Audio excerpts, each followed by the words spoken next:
Breaking news KCR చుట్టూ దయ్యాలున్న మాట వాస్తవమేనని అన్నారు. డిప్యూటీ సీఎం భట్టి విక్రమార్క కేసీఆర్ కూతురే ఉన్న నిజాన్ని బయటకు చెప్పిందని అన్నారు. బీజేపీ నేతలు మాట్లాడే ముందు ఆలోచించి మాట్లాడాలని అన్నారు. ఆయన రాజకీయ లబ్ధి కోసమే బండి సంజయ్ ఆరోపణలు చేస్తున్నారని, దాని తప్ప ఆయన మాటలో ఎటువంటి నిజాలు కూడా లేవని అన్నారు. కేటీఆర్ మతి భ్రమించి ఇష్టం వచ్చినట్లుగా మాట్లాడుతున్నారని అంటున్న డిప్యూటీ సీఎం భట్టి విక్రమార్కతో మా ప్రతినిధి శంకర్ ఫేస్ టు ఫేస్.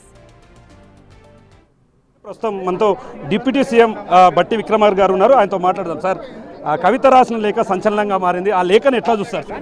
అన్నది చెప్పారు వారు ప్రజలు 2023లోనే చెప్పారు. అన్నీ ఈ దెయ్యాల బారిన పడి రాష్ట్రం అన్యాయం అయిపోతుందని ప్రజలు తీర్పిచ్చారు. ఇప్పుడు వారు కూడా అదే చెప్పారు, అంతా దెయ్యాలే ఉన్నారు. సార్, ఒకవైపు కవిత రాసిన లేఖ కాంగ్రెస్ వదిన బాణం అంటూ కూడా కేంద్ర మంత్రి బండి సంజయ్ సైతం కూడా అంటున్నారు. దాన్ని ఎట్లా చూస్తారు సార్? ఏంటి వారి ఉద్దేశం? టీఆర్ఎస్కి మద్దతు ఇద్దామనే వారి ఆలోచన ఏంటి? వారు చెప్తా ఉన్నారు ఉన్నోళ్ళంతా దెయ్యాలని. దెయ్యాలు కాదు, మంచోళ్ళనే చెప్పాలనుకుంటున్నారా బండి సంజయ్ గారు? నాకు తెలియదు.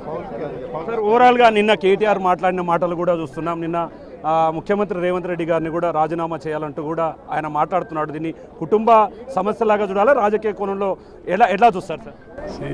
కేటీఆర్ అధికారం కోల్పోయి సరే వాస్తవ పరిస్థితులు జీర్ణించుకోలేక ఏది పడితే అది మాట్లాడుతూ ఉన్నారు.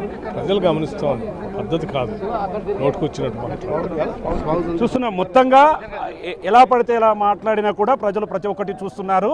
పూర్తిగా కాంగ్రెస్ అభివృద్ధి కార్యక్రమాలను చూసి ఓర్వలేకనే రాజకీయ కుట్రల కోసం ఒకవైపు బీఆర్ఎస్, మరోవైపు బీజేపీ నేతలు చేస్తున్నటువంటి దుష్ప్రచారంలో భాగంగానే ఇదంతా జరుగుతుందని చెప్పి కూడా డిప్యూటీ సీఎం భట్టి విక్రమార్క చెప్తున్నటువంటి సిచ్యువేషన్ ఇక్కడ కనిపిస్తుంది. ఇది ఓవరాల్గా అప్డేట్. కెమెరా పర్సన్ నగేష్తో శంకర్, బిగ్ టీవీ, అచ్చంపేట.